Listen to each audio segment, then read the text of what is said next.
la sesión de hoy hemos trabajado en 3 ejes. Hemos hablado primero de futuro, hemos trabajado la comunicación, qué es, cómo podemos comunicar mejor y por qué es importante la comunicación, y por último hemos trabajado la creatividad y cómo poder solucionar problemas, grandes retos que nos enfrentamos de manera creativa o innovadora.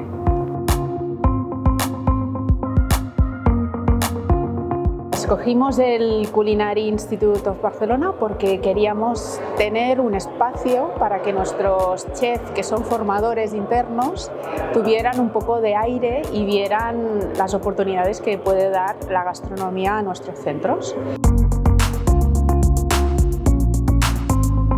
Los participantes resolvieron un reto creativo grupal en el que tenían que desarrollar una propuesta de restaurante basada en 3 conceptos. De una parte tenían que resolver un tipo de cocina, tipo de público y una tecnología. Esto no lo elegían ellos, sino que tenían una ruleta virtual y les tocaba este resultado y después lo ejecutaron y lo presentaron delante de los compañeros.